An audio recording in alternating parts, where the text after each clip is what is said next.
Hello dear student, WP constable mains 2020-র কিছু গুরুত্বপূর্ণ অঙ্ক নিয়ে আজকে আমাদের তৃতীয় ভিডিও।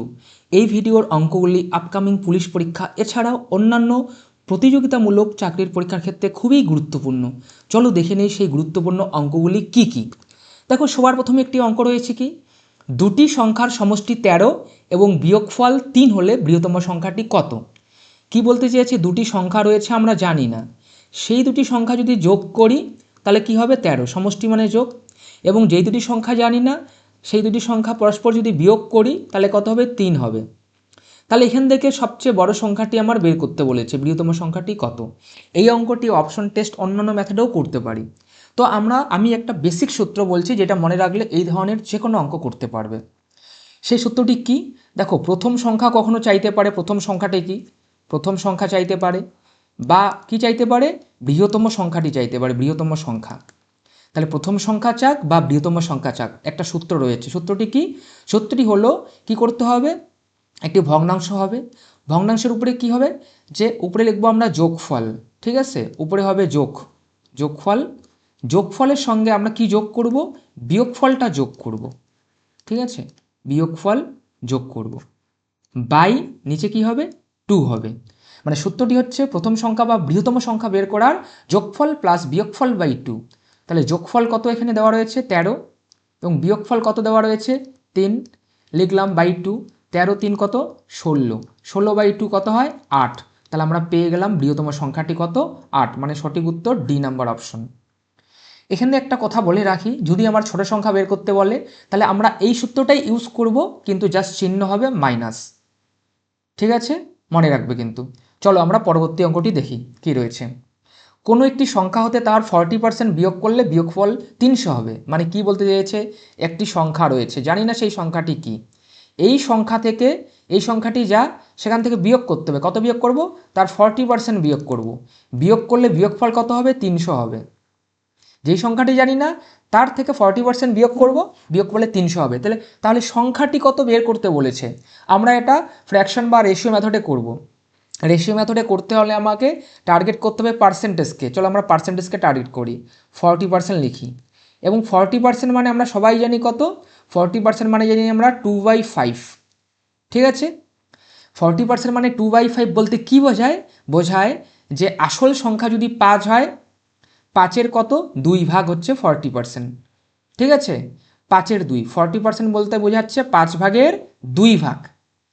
এখন 5 ভাগের 2 ভাগ আমরা কি করব, প্রশ্নে বলেছে বিয়োগ করলে 40% বিয়োগ করতে বলেছে। তাহলে 5 ভাগের থেকে 2 ভাগ যদি বিয়োগ করি, বিয়োগফল কত হবে 3 হবে, আমরা জানি 5 ভাগের থেকে যদি 2 ভাগ বিয়োগ করি, 5 ভাগের 2 ভাগ মানেই 40%। তাহলে 5 ভাগের 2 ভাগ বিয়োগ করলে কত হবে 3 হবে, মানে 3/5 হবে। এবং বিয়োগ করলে বিয়োগফল পেলাম কত 3। প্রশ্নানুসারে বিয়োগফল দেওয়া রয়েছে কত 300, তাই আমরা বিয়োগফলের পাশে বিয়োগফল লিখলাম নিয়ম অনুযায়ী। তাহলে দেখো, লেখার পর কি করতে হয় আমরা জানি, 1-এ ভ্যালু বের করতে হয়, হ্যাঁ, বা কি করতে হয়, দেখো 3 থেকে 300 কীভাবে হলো, 100 গুণ করলে 300 হয়, বা 1-এর ভ্যালু 100। তাহলে নিয়ম আমরা কি জানি, যাকে প্রয়োজন তাকে 1-এর ভ্যালু দিয়ে গুণ করব। আমাদের প্রয়োজন আসল সংখ্যা। আমরা সবাই জানি যে নিচের যে ভগ্নাংশে যে নিচে মানে হরে যে থাকে সে হচ্ছে প্রকৃত সংখ্যা বা আসল। তাহলে এখানে আমরা 1-এর ভ্যালু কত পেয়েছি 100, তাহলে 5কে 100 দিয়ে গুণ করলে কত হবে 500। তাহলে আমরা প্রকৃত সংখ্যাটি আমরা পেয়ে গেলাম কত হবে 500, মানে ডি নাম্বার উত্তরটি সঠিক। চলো আমরা পরবর্তী অঙ্কে চলে যাই, 3 নম্বর অঙ্কে। কি বলেছে, ঘন্টায় 54 কিমি বেগে একটি ট্রেন 270 মিটার লম্বা সেতু অতিক্রম করে 30 সেকেন্ডে, ঠিক আছে। তাহলে ট্রেনটির দৈর্ঘ্য কত। দেখো এখানে ফার্স্ট একটা বলে দেই একটা কথা, দেখো উত্তর যে বের করতে বলে সব কিন্তু মিটার ইউনিটে আছে, কিন্তু আমার যে এখানে স্পিড দেওয়া রয়েছে না, স্পিডটা রয়েছে কি 54 কিমি, 54 কিমি বেগে, মানে ঘন্টায় 54 কিমি পার আওয়ার বলতে চাইছে, 54 কিমি পার আওয়ার। এবং আমরা জানি যে যেহেতু উত্তরটা এখানে মিটার ইউনিটে বের করতে বলেছে, তাহলে এখানে কিমি থাকলে চলবে না, সেটাকে মিটারে কনভার্ট করতে হবে স্পিডটাকে, ঠিক আছে। তো মিটারে কনভার্ট করার আমরা সূত্র জানি, 54কে যদি আমরা মিটারে কনভার্ট করতে চাই ডিরেক্টলি, ঠিক আছে, 54 কিমি আওয়ার এটা বড়, এবং বড় থেকে ছোটোতে গেলে কি করতে হয় 5/800 দিয়ে গুণ করতে হয়, হ্যাঁ। যদি আমরা কিমি পার আওয়ার থেকে মিটারে যেতে চাই পার সেকেন্ডে, আমরা জানি স্পিডের দুটা ইউনিট, স্পিডের কটা ইউনিট, একটা কিমি পার আওয়ার, হ্যাঁ, আর একটা কি মিটার পার সেকেন্ড, একটা কিমি পার আওয়ার আর একটা মিটার পার সেকেন্ড। কিমি পার আওয়ার থেকে মিটার পার সেকেন্ড গেলে 5/18 দ্বারা গুণ করতে হয়, এবং মিটার পার সেকেন্ড থেকে কিমি পার আওয়ার গেলে 800/5 দিয়ে গুণ করতে হয়, এটা মনে রাখবে। তাহলে আমরা এখানে 5/18 দিয়ে গুণ করলাম, গুণ করার পর কি 3×8=54, 15, 3 দিয়ে কেটে দিলাম, 3×8=54, 3×5=15 মিটার পার সেকেন্ড পেয়ে গেলাম। মানে 54 কিমি পার আওয়ার বলতে বোঝাচ্ছে 15 মিটার পার সেকেন্ড। ক্লিয়ার? এখন সেতুর দৈর্ঘ্য কত দেওয়া আছে, ট্রেনটি এত মিটার লম্বা, হ্যাঁ সেতুর দৈর্ঘ্য 270 মিটার লম্বা অতিক্রম করে 30 সেকেন্ডে। ট্রেনটির দৈর্ঘ্য কত? দেখো একটা ট্রেন একটাকে সেতুকে অতিক্রম করার অর্থ হচ্ছে নিজের দৈর্ঘ্য প্লাস ট্রেনের দৈর্ঘ্য অতিক্রম করে। দেখো আমরা স্পিডের নর্মাল সূত্র কি জানি, স্পিড ডিস্টেন্স বাই টাইম, এটা আমরা নর্মাল সূত্র কিন্তু, হ্যাঁ স্পিডের সূত্র ডিস্টেন্স বাই টাইম। যখন আমরা এই সূত্রটা ট্রেনের অঙ্কের ক্ষেত্রে ইউজ করব, স্পেশালি এই যে ট্রেন রিলেটেড কোনো সেতুকে অতিক্রম করবে, ট্রেন যখন সেতুকে অতিক্রম করে মনে রাখবে সবাই, সে ট্রেন নিজের দৈর্ঘ্য অতিক্রম করে প্লাস সেতুর দৈর্ঘ্য অতিক্রম করে, মানে দুটা ডিস্টেন্স, নিজের দৈর্ঘ্য প্লাস সেতুর দৈর্ঘ্য। তাই এই ডি এর স্থানে কী হবে, দৈর্ঘ্যের জায়গায় কী হবে, ডি এর অর্থ কী হবে, নিজের দৈর্ঘ্য, মানে ট্রেন, আমরা রেল লিখি, rail, R for rail, rail তার নিজের দৈর্ঘ্য অতিক্রম করে, এবং কি সেতু আমরা মনে রাখি এটা ব্রিজ, হ্যাঁ ব্রিজ মানে সেতু অতিক্রম করে, দুটো যোগ হয়ে যাবে। যখন এই কথা বলবে তখনই কিন্তু এটা কাজ করতে হবে। কত সেকেন্ডে করে, 30 সেকেন্ডে, এই 30 সেকেন্ডে অতিক্রম করে, টাইমটা 30 সেকেন্ড। ঠিক আছে, লিখলাম, লিখার পরে আমরা এই সূত্রটা এখন ইউজ করব। স্পিড দেওয়া আছে কত, 54, 54 মানে কত ছিল, 15, তাহলে স্পিডের জায়গায় এসের জায়গায় কত লিখলাম, 15 লিখলাম। এবং আর একটি ট্রেন, ঠিক আছে, কত ট্রেনের দৈর্ঘ্য দেয়নি, রেলের দৈর্ঘ্য দেয়নি, সেটাই বের করতে বলছে। এবং ব্রিজ কত দেওয়া আছে, 270, সেটা আমরা লিখে দিলাম বি এর জায়গায়, বাই কি হলো 30।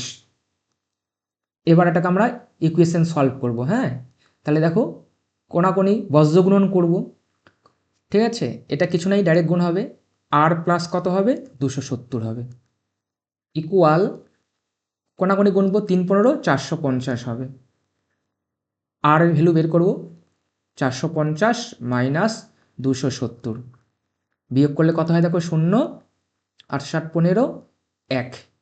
তাহলে আমার আর ফর রেল মানে আমরা ট্রেনের দৈর্ঘ্য পেয়ে গেলাম কত, 180। অনেকভাবেই আমরা অঙ্কটা করতে পারি, কিন্তু ডিরেক্ট আমাদের টাইম অ্যান্ড ডিস্টেন্সের এই সূত্রের সাহায্যে মনে রাখবে যে যখন ডি, উপরে তো ডি হবে স্পিড বার করার সূত্র ডি/টি, স্পেশালি যখন ট্রেন কোনো ব্রিজকে অতিক্রম করবে বা এই ধরনের কিছু হবে, তখন কি হবে, রেলের দৈর্ঘ্যের সাথে ব্রিজের দৈর্ঘ্যটা অ্যাড হয়ে যাবে, আর নিচের টাইম। তাহলে আমরা কত পেলাম সঠিক উত্তর, মানে রেলের দৈর্ঘ্য বা ট্রেনের দৈর্ঘ্য 180, মানে এ নাম্বার উত্তরটি সঠিক। চলো আমরা পরবর্তী অঙ্কে চলে যাই, 4 নম্বর অঙ্কে। দেখো এখানে কি বলেছে, a + b = 5 O a - b = 3 হয়, তবে av কত? দেখো এই অঙ্কটি অনেকটা 1 নম্বরের অঙ্ক, মানে দুটি সংখ্যা রয়েছে মনে করো, একটি সংখ্যা কি a ও একটি সংখ্যা b রয়েছে। সেই সংখ্যা দুটির কি দেওয়া আছে, দেখো সমষ্টি দেওয়া আছে 5, এবং সেই দুটি সংখ্যার কি বিয়োগফল দেওয়া রয়েছে 3। এবার কি বলেছে, a আর বির মধ্যে কি রিলেশন, a বলতে প্রথম সংখ্যা, b বলতে দ্বিতীয় সংখ্যা, কি বার করতে বলেছে, তাদের গুণফল বের করতে বলেছে। দেখো এ বি বলতে কি বোঝায়, গুণফল বোঝায়। এটা আমরা ইকুয়েশন সলভভাবেও করতে পারি 1 নম্বর, বা বীজগাণিতিকভাবেও করতে পারি 2 নম্বর। আমরা যে প্রথম অঙ্কটি যে নিয়মে করলাম সেই নিয়মে করব। আমরা প্রথমে প্রথম সংখ্যাটি বের করে নেব। প্রথম সংখ্যা বার করার সূত্র একটু আগেই বললাম, কি বললাম, প্রথম উপরে কি হবে, যোগফল, হ্যাঁ যোগফলের সঙ্গে কি যোগ করব, বিয়োগফল যোগ করব, বাই কি লিখব 2, প্রথম সংখ্যা বার করার সূত্র, যোগফল কত 5, ঠিক আছে, তার সঙ্গে কি যোগ করব, বিয়োগফল, বিয়োগফল কত দেওয়া আছে 3/2, 5 3 8/2 কত হচ্ছে 4। এবার দ্বিতীয় সংখ্যা বের করব, দ্বিতীয় সংখ্যা বার করার সূত্র কি, সেম সূত্র, দেখো সেম সূত্র হবে, বলছিলাম কি শুধু প্লাসের জায়গায় মাইনাস হবে, তাহলে যোগফলের জায়গায় কত লিখব, যোগফলের জায়গায় লিখব 5, শুধু এই যে সাইন চিহ্নটা এই চিহ্ন চেঞ্জ হবে, দ্বিতীয় সংখ্যা বার করার সময় চিহ্ন মাইনাস হবে, আর বিয়োগফল কত বলেছে দেখো 3, তাহলে বিয়োগফলের জায়গায় 3 লিখলাম, বাই কি 2, তাহলে 5 থেকে 3 গেলে কি হয় 2 হয়, 2/2 কি হয় 1 হয়। তাহলে প্রথম সংখ্যা বলতে কি বোঝাচ্ছে এখানে আমরা মনে করি, এটা হচ্ছে প্রথম সংখ্যা, এ হচ্ছে প্রথম সংখ্যা, ঠিক আছে, বি হচ্ছে কি দ্বিতীয় সংখ্যা। তাহলে এ বি আমরা পেয়ে গেলাম, প্রথম সংখ্যা মানে এ মানে কত পেয়েছি 4, আর বি মানে দ্বিতীয় সংখ্যা, বি মানে দ্বিতীয় সংখ্যা কত পেয়েছি 1, তাহলে 4 অক্ষে 4, তাহলে সঠিক উত্তর হচ্ছে আমাদের এ। আশা করি বুঝতে পেরেছো। চলো আমরা পরবর্তী অঙ্কে চলে যাই। 5 নম্বর অঙ্কটি কী বলেছে, বার্ষিক 12% সুদের সরল সুদের হারে কত বছরে একটি নির্দিষ্ট পরিমাণ অর্থ দ্বিগুণ হবে। এই ধরনের অঙ্ক আমরা অনেক নিয়মেই করতে পারি, আমি একদম পিওর বেসিক বলছি, একদম পিওর বেসিক। চলো সেই বেসিকে কি হবে, কি বলছে, বার্ষিক 12% সরল সুদের হারে, মানে আর এর ভ্যালু দেওয়া রয়েছে কত, 12% দেওয়া রয়েছে আর এর ভ্যালু, হারে কত বছরে, আমাদের টাইম বের করতে বলছে, কত বছরে একটি নির্দিষ্ট পরিমাণ অর্থ দ্বিগুণ হবে। আমার প্রিন্সিপাল দেওয়া নেই, সেই জানি না, সেটা কী হবে, দ্বিগুণ হবে। দ্বিগুণ হওয়ার অর্থ কি, সুদে আসলে মানে এ দ্বিগুণ হয়ে যাবে টাকাটা। তাহলে আমার টাইম বের করতে বলছে, দেখো, এবং টাইম বের করার সূত্র আমরা কি জানি সবাই, I × 100 বাই পেয়ার, পিয়ার বা পেয়ার, ঠিক আছে, যাই মনে রাখো। তাহলে টি বার করার সূত্র I × 100 বাই পিয়ার। তাহলে দেখো আমি একদম বেসিকে করছি, কোনো ট্রিক ফিক না, এটুক বেসিক তোমরা শিখো, শিখতেই হবে, নাহলে আমার মজবুত হবে না। তাহলে দেখো প্রিন্সিপাল আমরা জানি না, প্রিন্সিপাল আমরা ধরে নেই, প্রিন্সিপাল আমরা জানি না, প্রিন্সিপাল আমরা ধরে নেই কত, 100, প্রিন্সিপালকে আমরা 100 ধরে নেই। দ্বিগুণ হওয়ার অর্থ প্রিন্সিপাল কত হবে, দেখো 200 হবে, যেহেতু বলে দিচ্ছে প্রশ্ন অনুসারে দ্বিগুণ হবে। 100 টাকার দ্বিগুণ মানে কি 200 টাকা। তাহলে 100 টাকা যদি 200 টাকা হলো, তার মানে বোঝাচ্ছে যে এই যেই টাকাটা বেশি, সেই টাকাটা আমরা কি বলি, সুদ বলি। তাহলে সুদ কত হচ্ছে 100 টাকা, কারণ আসলের থেকে যেটা বেশি হয় সেটাই সুদ। তাহলে সুদ হচ্ছে 100 টাকা, কারণ 100-র সাথে 100 যোগ করলেই 200 হয়, বা 200 আর 100 ডিফারেন্স কত, 100। তাহলে সুদ পেয়ে গেলাম, দেখো, তাহলে আমরা টাইম বের করতে পারবো। সুদ পেয়েছি কত, 100, তাহলে 100-র জায়গায় আইয়ের জায়গায় 100 লিখলাম, ইন্টু 100 বাই কি লিখলাম, পি মানে কত 100, ইন্টু আর মানে কত, আর বলতে বোঝাচ্ছে এখানে 12, তাহলে আমরা 12 লিখলাম, 100 কাটা গেল, তাহলে কি থাকে আমাদের 100/12 থাকে। কাটাকাটি করব, 4 দিয়ে 4 × 25 100, 3 × 4 = 12, তাহলে কত হলো 25/3। তাহলে 25/3 বের হলো, আমাকে উত্তরটা কি চেয়েছে দেখো, বছর এবং মাস। তাহলে আমরা ভাগ করব, 2 × 5 = 25, 3 × 8 কি হলো 24, তাহলে কত আসে বিয়োগ করলে 1, 1/3, এই সমস্ত 1/3 মানে 1/3।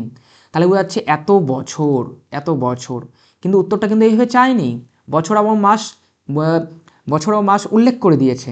তাই দেখো 8 মানে তো 8 বছর, পূর্ণ সংখ্যাটা 8 বছর। এখন কী রয়েছে 8 বছর, 1/3 বছর।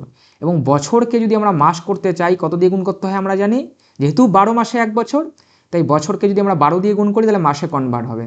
তাহলে কী হলো 8 বছর, 8 ইয়ার, 3 × 4 = 12, তাহলে কত হলো 4 মান্থ, 4 মান্থ। তাহলে 8 বছর 4 মাস, তাহলে 8 বছর 4 মাস কোনটা, এ নাম্বার উত্তরটি সঠিক। আশা করি বুঝতে পেরেছো। এখানে আমরা আসল ধরছি 100, তাই 200। তুমি যদি 1 ধরতে প্রিন্সিপাল, তবু অঙ্ক উত্তর মিলে যেত, কিন্তু এইটুক বেসিক তোমরা শিখবে। আশা করি বুঝতে পেরেছো।